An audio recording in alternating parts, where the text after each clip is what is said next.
এই এতদিন ধরে সবাইকেই প্রায় ঘরে বসে থাকতে হচ্ছে। এই অবস্থার মধ্যে দিয়ে একটা মানসিক চিন্তা বা দুশ্চিন্তা, পরিবার পরিজন, আত্মীয় স্বজন, বাড়ির পরিবার পরিজন, ছেলে মেয়েরা যারা directly involve, school, college, university, জি থেকে শুরু করে নিট থেকে শুরু করে প্রত্যেকটা পরীক্ষায় কবে হবে, কিভাবে হবে,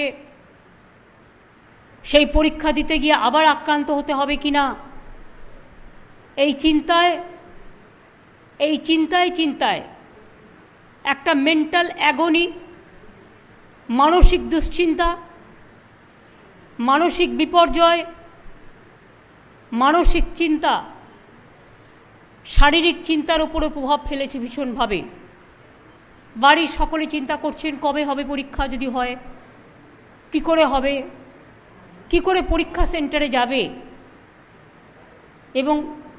হুটহাট করে ডিসিশন নিতে গিয়ে গায়ের জোরে অনেক সিদ্ধান্ত চাপিয়ে দেওয়ার ফলে ছাত্রছাত্রীরা আজকে সবচেয়ে বেশি ক্ষতিগ্রস্ত এবং বিপর্যস্ত।